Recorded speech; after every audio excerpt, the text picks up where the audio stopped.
Hi! It might be just the most popular Italian food of all, and it's definitely one of our favourites. It's pizza. Yummy pizza. brilliant. We're going to show you how to make it all from scratch, including a really easy base. So let's get started. Have you washed your hands, Milo? Mm-hmm. Erin? Yeah. Brilliant. So going to go through everything we need today. Equipment we'll need is a saucepan, a frying pan, a baking tray, a bowl, a grater, a chopping board, a spatula, a wooden spoon, a tin opener or can opener, a peeler, a sharp knife, a cutlery fork, knife and spoon, and a teaspoon, some measuring spoons, a rolling pin. Now that's a lot of utensils, so you may need to press pause now whilst you go and grab them all.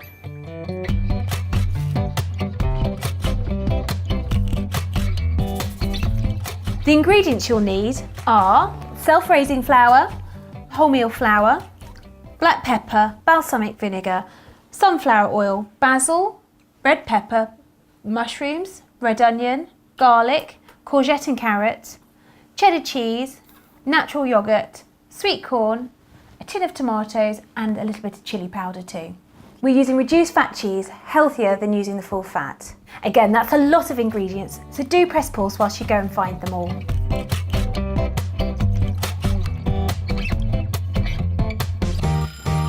So we need to get started. What we're going to do though is clear the decks a little bit and get everything we need to make our flatbreads ready for our pizza base. I'm going to get Milo to put the yoghurt into the bowl. There we go, Milo. Just tip it in. Just tip it in. We're using reduced fat natural yoghurt, healthier than using the full fat. And Erin, I'm going to then get you to put a whole cup of the wholemeal flour in and a whole cup of the self-raising in with the yoghurt. There we go. That's for you, Erin. If you can then use your spoon to fill up the yoghurt pot, that'd be great. Okay.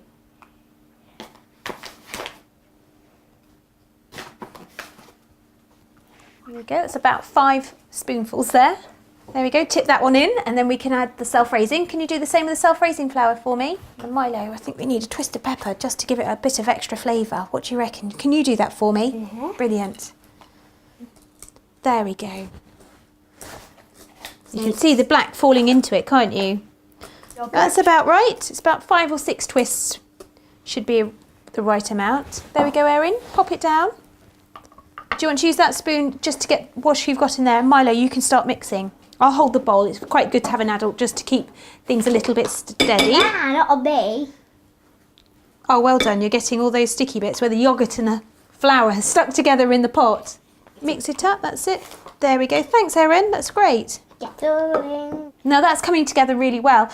It's forming that doughy consistency that we would like with a flatbread or a pizza base, and it will soon gather to be a ball. Erin, do you want to give it a mix for me? Erin's going to get it together in a ball for us, and then Milo can use a rolling pin to make it nice and even, and then Erin's going to shape it with her hands. That's fantastic. So there we have our lovely dough ready. I'm going to chop it down the middle. Why? So you have one each. If it's a bit wet, you can add extra flour just to bring it together. In this case, we're going to give a sprinkle of flour onto our boards. There we go.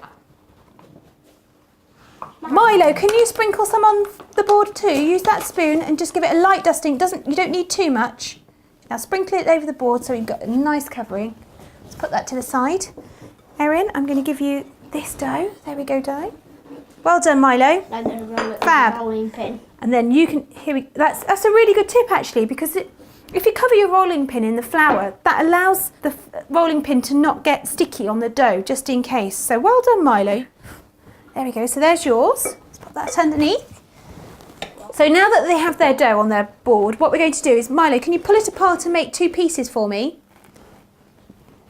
One big ball, one small. Oh, well done, Milo, you've done it. Put some of the flour over the top. And you've done yours, and then you can flatten it out with the palm of your hand. Make sure it doesn't get sticky. Make sure you've got some flour on yours. Whoa. We might need a bit more on there, Milo. It's so good. Got stuck because it was too wet.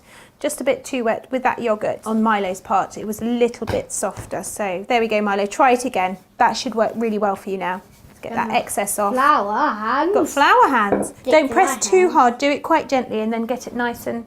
You can make that a bit bigger, Erin.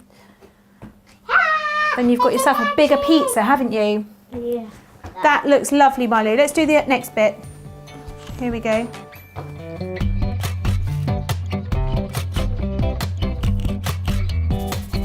So they've shaped and moulded and flattened their flatbreads, ready to go on the pan. That's really well done, Erin. And nice work there, Milo. We're going to pause now and wash our hands. We'll see you in a second.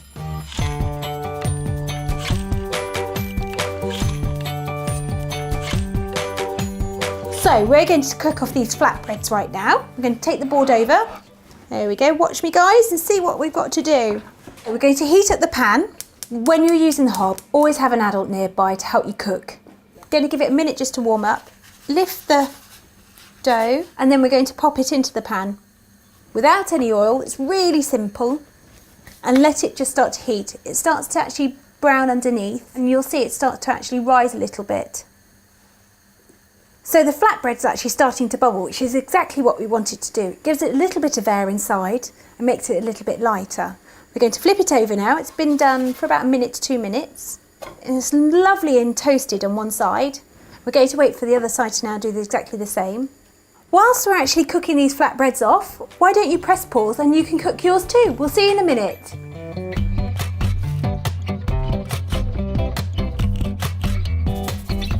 We're on the next stage now. We need to make the tomato sauce. We've cooked off our flatbreads and we need to let them cool. So we're going to put them on the baking trays ready.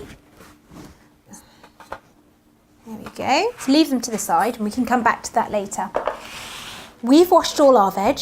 If you haven't, now's a great time to press pause.